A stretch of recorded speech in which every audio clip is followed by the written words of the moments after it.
There's no exam in this class, but I will only know you understand the concept based on how you perform on my task.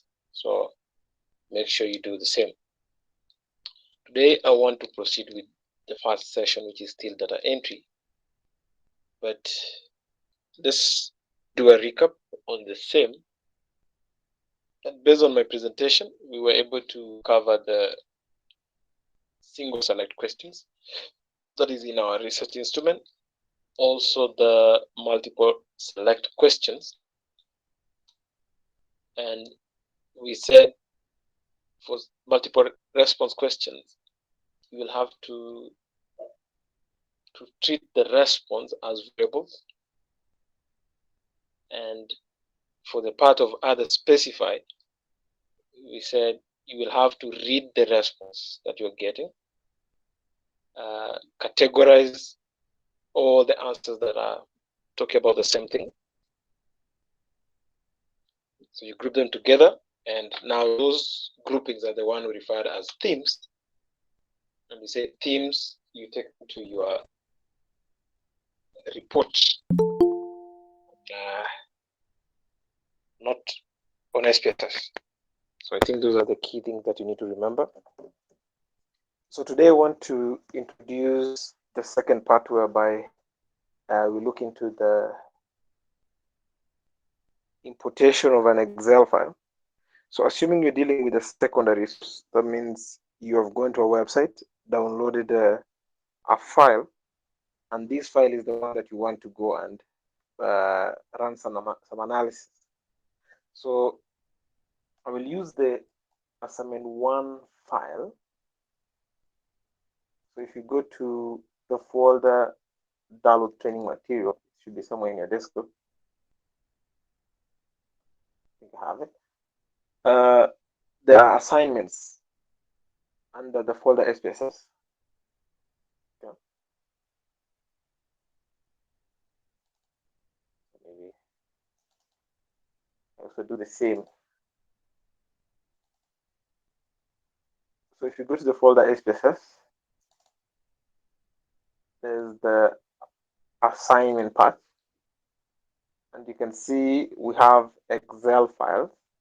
So I want to use assignment 1 to demonstrate how you can import an Excel file into SPSS,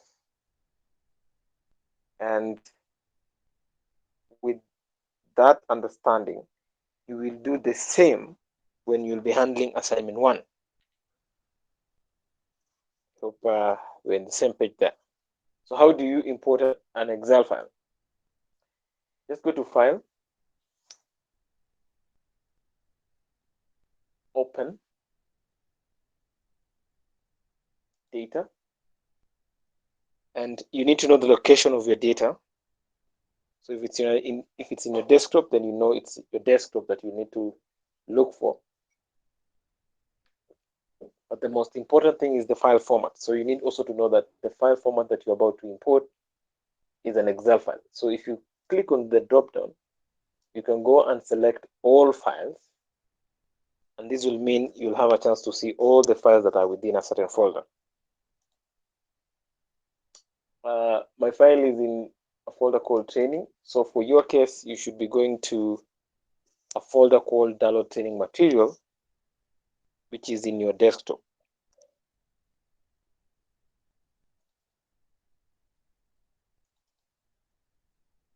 I will open the assignment part, and I want to import assignment 1, which is an Excel file.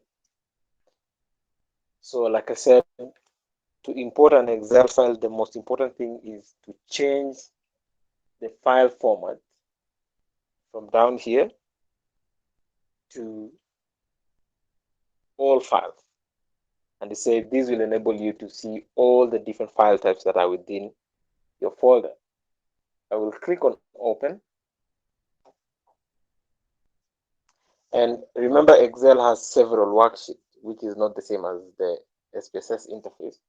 So you can also choose or select the worksheet which contain your data, your data file or your data.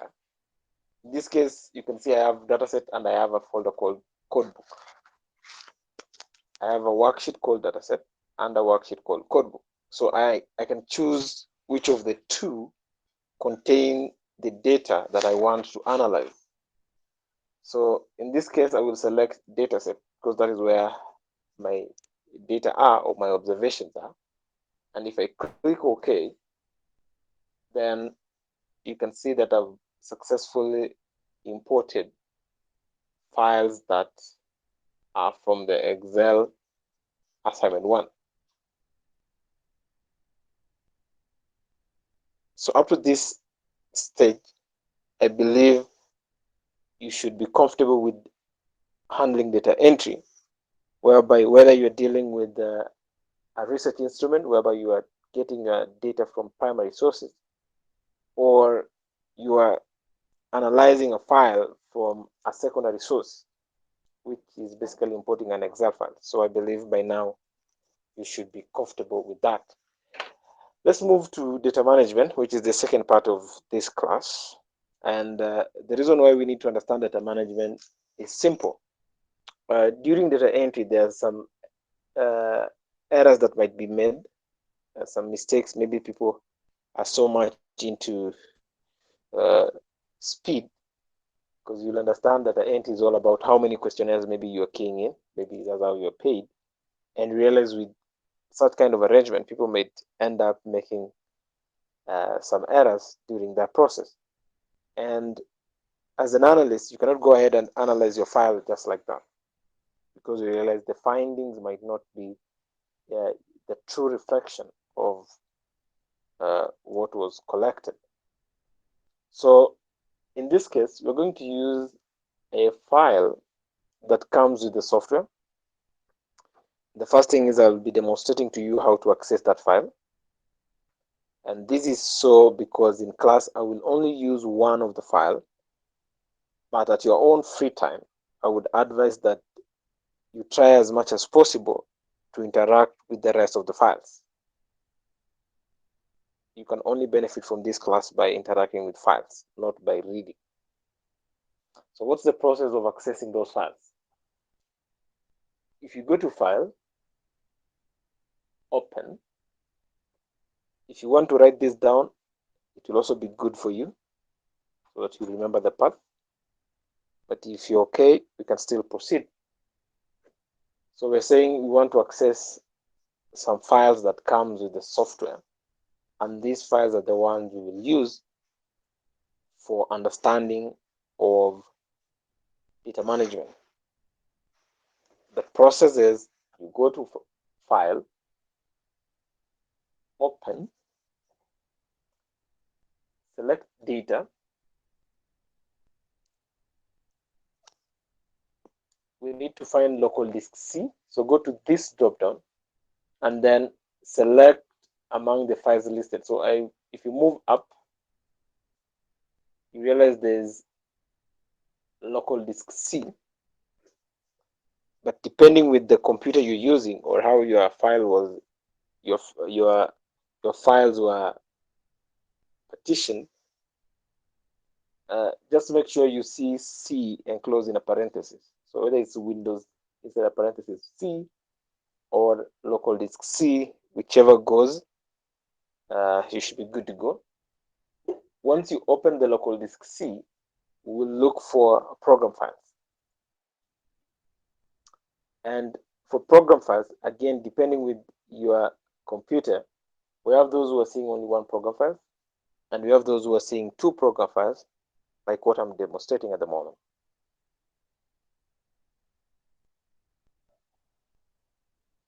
If you're seeing both of them, then concentrate more with program files times 86. If you're seeing only one program files folder, then just select that one.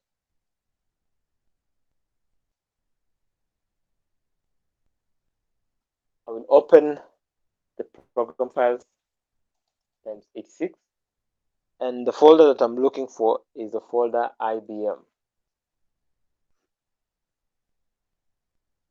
Why IBM? IBM is the company that manufactured SPSS, the product. So all the files, all SPSS files will be under IBM folder. I will open the IBM folder, SPSS, statistics 20, and then focus more on samples. SPSS statistics 20, and then now samples. And after samples, you will have English, and here it means you will have your preferred language as English. You have now several data files, and like I said, in this class, I will use one or two files, but it's up to you to interact with as many of those files as possible. Try and see if you can be able to do something with any of the concepts that you will learn today. The file that I want to use is employee.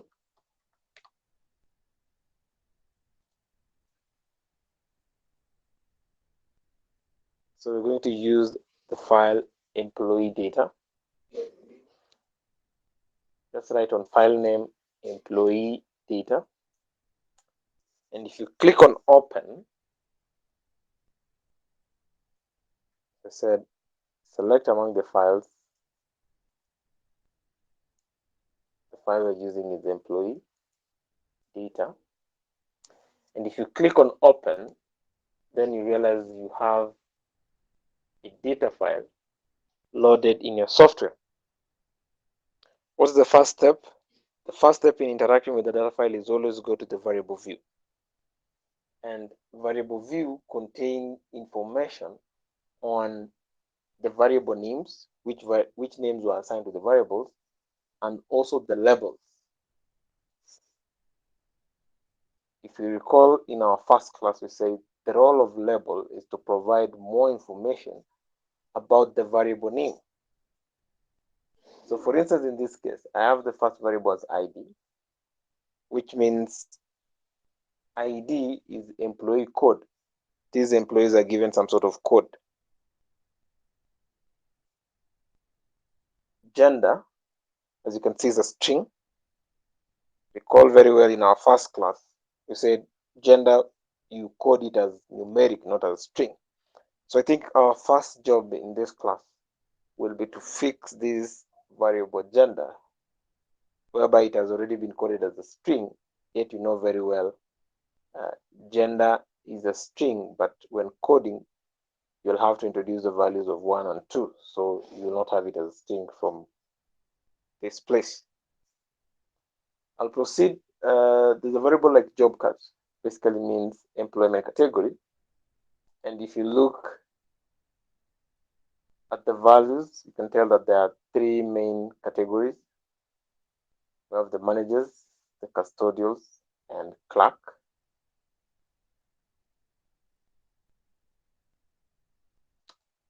So, like I said, the first role in data management is to fix issues that might not be, or it might not enable you to perform analysis. And in this case, is on string. So let's go back to string. And we understand that the software only understands the language of numbers. So if you want to extract descriptive statistics, or if you want to do any statistical concept with the software, it will not be possible with gender as it stands. So the first concept under data management that I want us to learn today, we will learn something called recoding.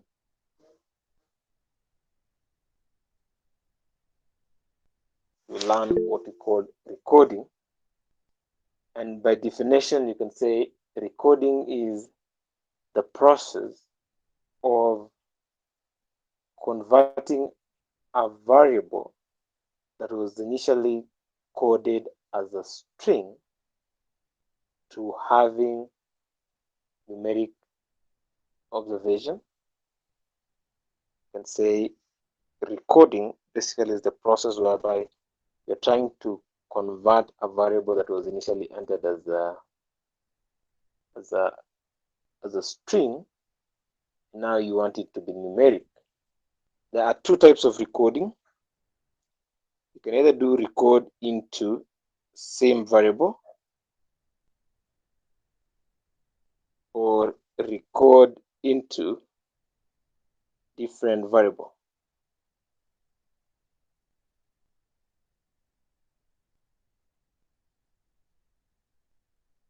Recode into same variable or recode into a different variable. I'll explain the two, and we'll also have a chance to do the same here for the sake of learning, but you don't necessarily need to be doing all of them. Just one of them will serve the purpose, but because you need to understand the difference between the two, then you'll have no choice but to understand to do both of them. So let's start with understanding what it means first to do recode into different variable. Then we understand recode into same and recode into different. First, the goal is to convert these M and F to become 1 and 2. Those are the strings that you want them to be numeric. So M and F, you want to be 1 and 2. So when you say you are recoding into a different variable, then it means a new column will be created, which means it's a different variable going to be created. And this new variable is the one which is going to have the 1 and 2, which are the desired property that you want. What am I saying here? By doing recode into different variable, you're not interfering with your original column, but instead a new column is the one which is going to be created. Let's see how to do that. So to run recoding, just go to transform, go to the tab transform,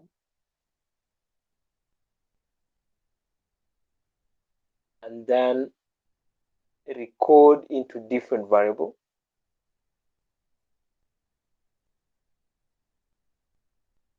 Transform, recode into different variable. The variable we are dealing with is gender.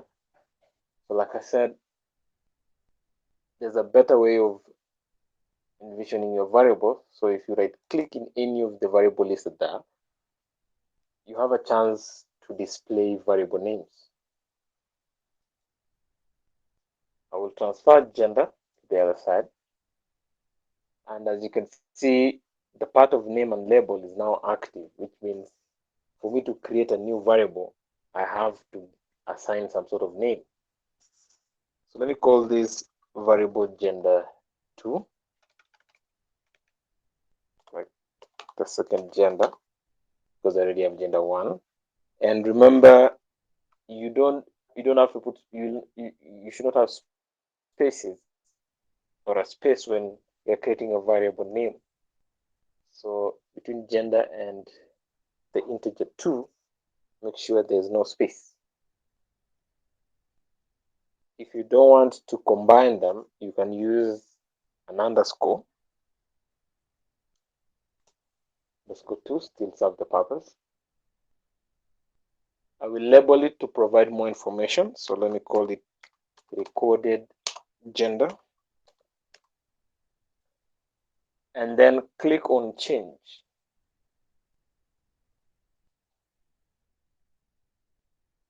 I will go to all the new values and I'll say where we have M, and as you can see, the M and F are in lowercase. So I'll say let the M,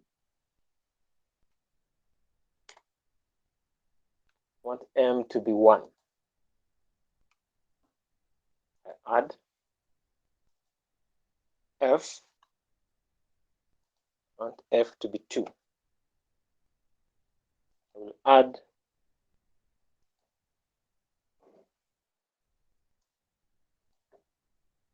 and then OK. We'll click OK.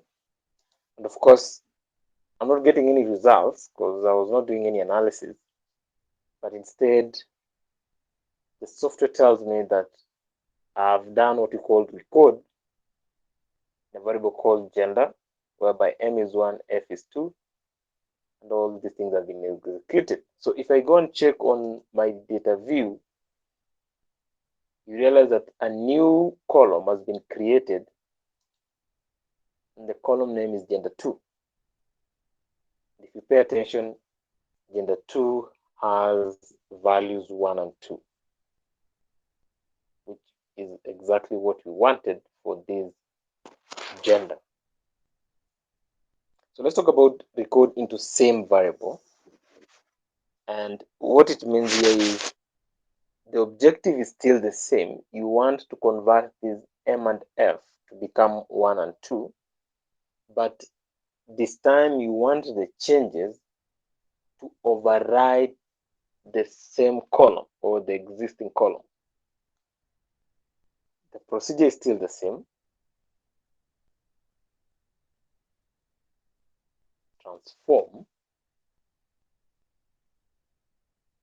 recode into same variable.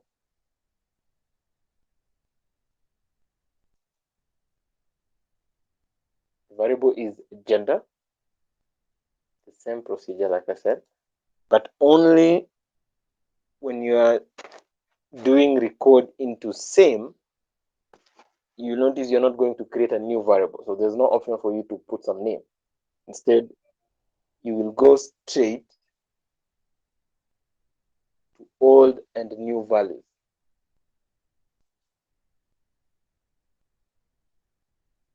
Same drill. I'll say let there be m, and I want m to be 1. Add f, and you want f to be 2. And then you add. If you click OK, then you realize that the original column gender this time no longer has m and f. Instead, it has 1 and 2. Same drill as what you wanted for gender 2. Of course, you don't want to have two variables with the same observation. So I'm going to delete this gender 2. And how do we delete variables matrices?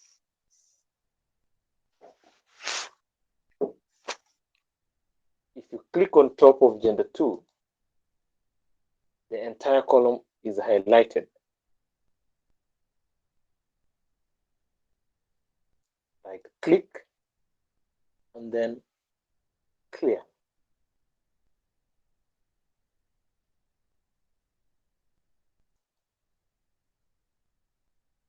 Let's go back to the now gender column that is remaining.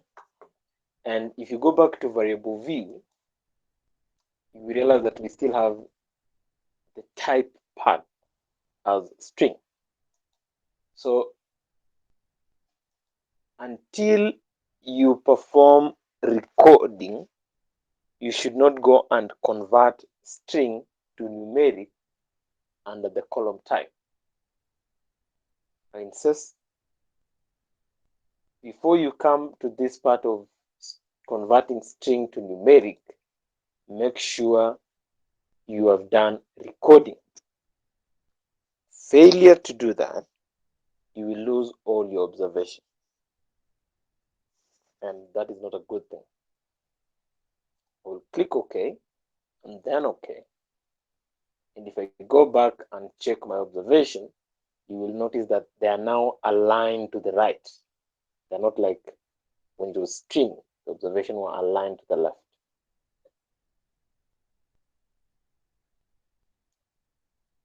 After that, I have to go and label the values.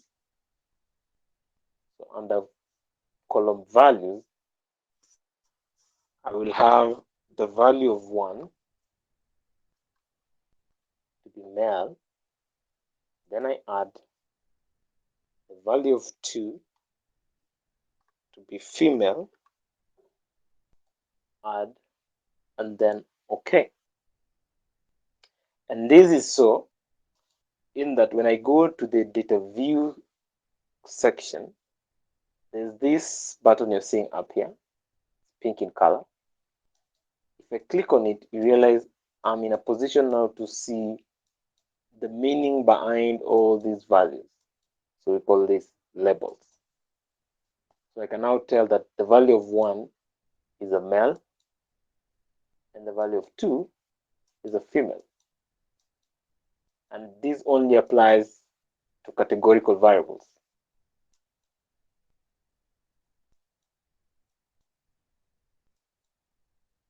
So the first concept under data management we said is recoding. And for recoding, this is where you're converting a variable that was initially coded as a string and now you want it to be numeric. And this is so because you cannot work with string variables. Not per se, but for the software to understand the different categories that are there, you need to introduce values. Let's go to the second concept under data management, which is the concept of select or selecting cases.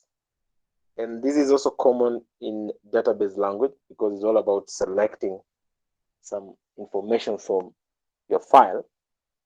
And when you talk about select cases, in SPSS, this is where you say, okay, what type of observation am I interested to analyze?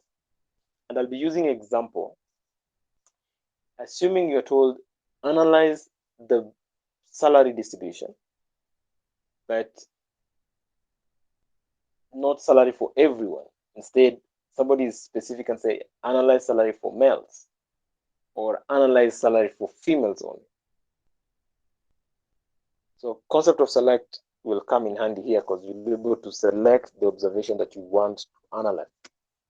So before we even talk about concept of select, maybe we should start by understanding how to do analysis. So that when I tell you analyze salary, you should know what it means to do analysis. And I want to briefly introduce descriptive analysis so that we will be looking into the insights based on the descriptive results that you are going to get. Now, how do you perform descriptive analysis? One, you need to pay attention to the structure of your variable. And in this case, there are two types of variable or two variable types. One, you can have the categorical variables, like I said, gender, job cut, and minority classification. As you can see, the ones that are blinking, those are the categoricals because the answers are more like grouped. You can either belong in either of the group provided. Now, what is the descriptive statistic that you need to do for categorical variables? And to analyze categorical variables, you will run what you call frequency table. So you extract frequency for categorical variables. Apart from categorical variable, we have other variables like salary. As you can see, these are the variables that you have the exact observation. And the analysis you'll do for these kind of variables, you will extract measures of central tendency. These variables are the ones who refer to them as continuous variable. So in summary, categorical variables, you extract a frequency table. Continuous variable, you will extract measures of central tendency and measures of dispersion. Don't forget, we're yet to learn select, but we are just introducing descriptive statistics so that whatever we'll be doing in select will make sense. So let's start by analyzing our categorical variables, and I will have employment category for that. So to analyze, I'll just go to the Analyze tab and then Descriptive Statistics. And since it's a categorical variable, I will select frequencies. The variable is gender.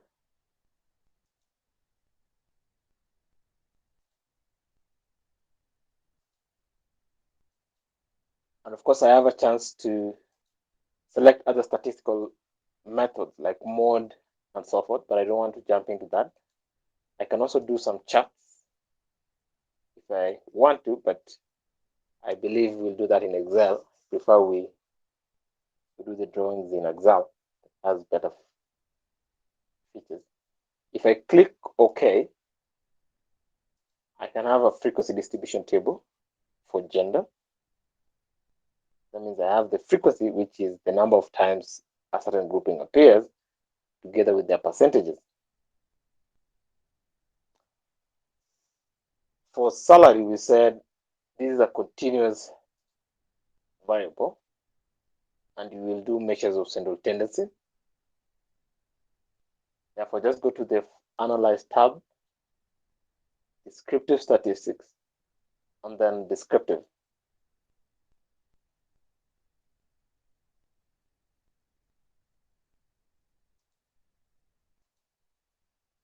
I will select current salary, and then OK.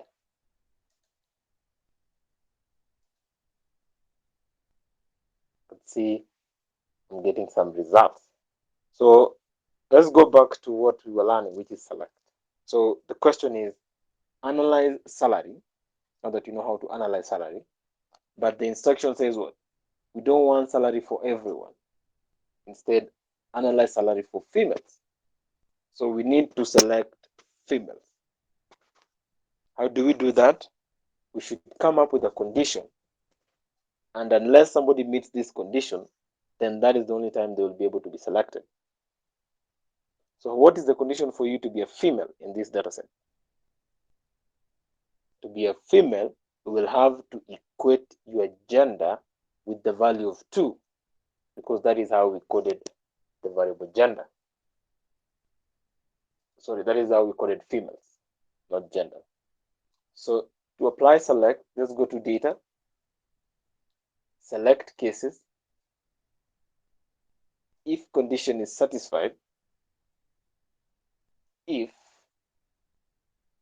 and then I'll select gender and I'll equate it with 2. That means I'm saying gender to be the same as female. I'll click OK, and I'm not getting any results. But if you look at my observations, there are some people who have been selected out. And these are individuals who are not meeting our condition. So what do we want to know about these people who are meeting our condition? So we want to know their salary. How do we analyze salary?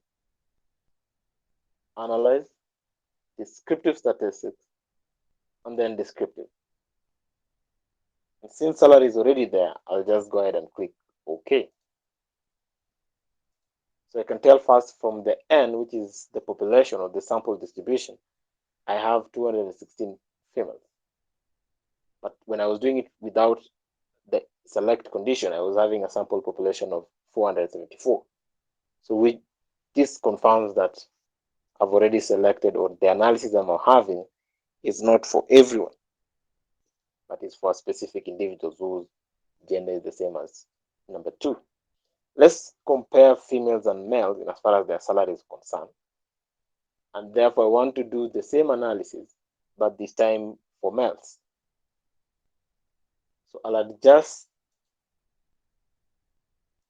the values. So instead of having 1, I will say select gender equals to 1. And of course, 1 under gender denotes male. I'll click continue, and then OK. The next deal is, what do you want to know about males this time? So you want to know their salary. So analyze descriptive statistics, and then descriptive. You have salary in there. So if I click OK, I can be able to get salary for males. Now,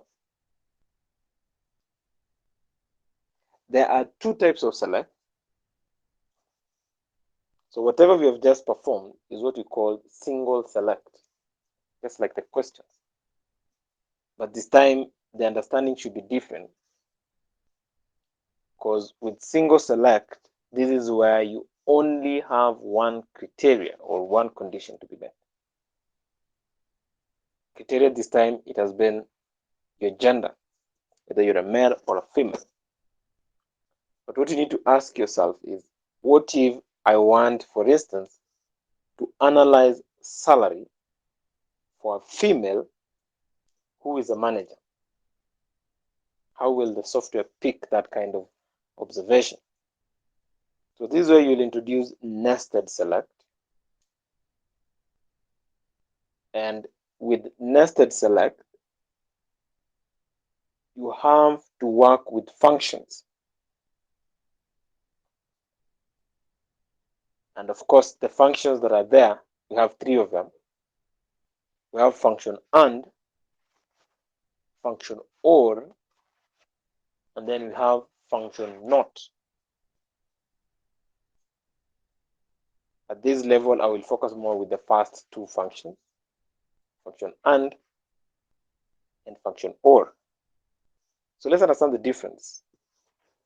Of course, I'll use it in a statement whereby the first one goes, I want to select a female and a manager. Female and a manager. The second statement, I want to select a female or a manager. Female or manager. Now, the difference between these two is simple. The first one, you have to meet both of the conditions. That means it's a must for you to be a female, and it's also a must for you to be a male. A manager. For the second one, a female or a manager, then it means either of the condition fits you to be selected.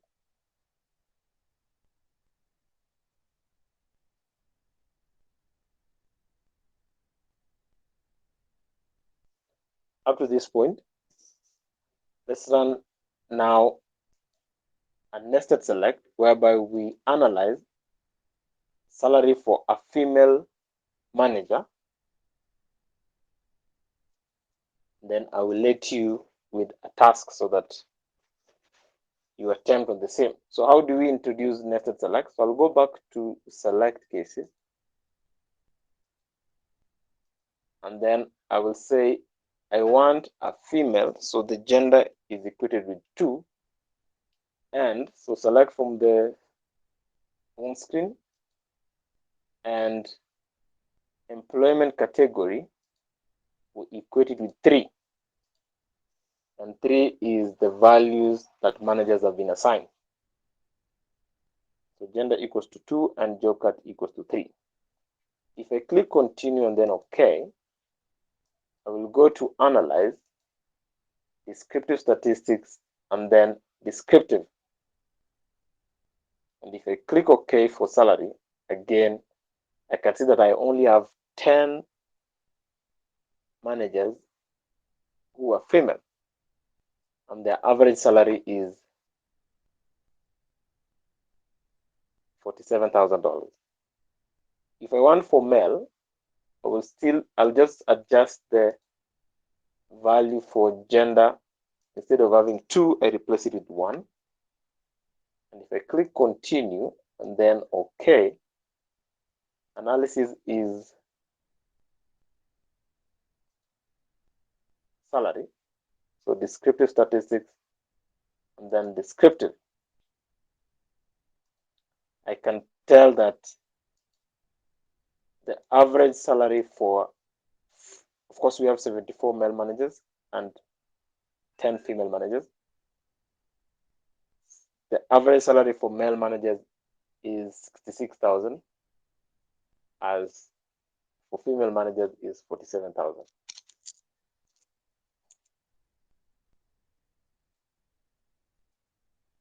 Up to this point, let me take question if there's any. Otherwise, I wish to end my class there.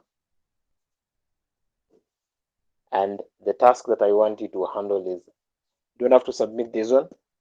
Just try and see if you can be able to extract information for a female manager who is coming from the minority classification.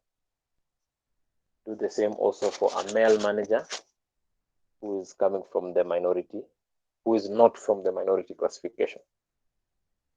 I repeat, the first task that I want you to try at your own free time, try and see if you can be able to run analysis for salary, and this time a female manager from the minority, and then the second one is a male manager who is not from the minority.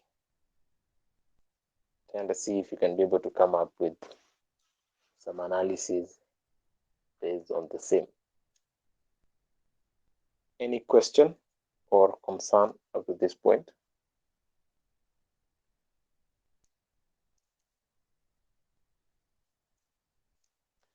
If there's no question, just bear in mind, I'm remaining with the 2 more classes for SPSS. We really have time here. And in my next class, I'll be introducing inferential analysis. So there's some instruction on SPSS task on what you need to read. So there's a lot of reading you need to do on regression analysis, also research methodology. And if you go and check your emails, there are some documents I've shared there. Make sure you read on all those things before our class on Monday, so that we finish on SPSS and we start on Stata. Thank you all for your time, and I will see you on Monday.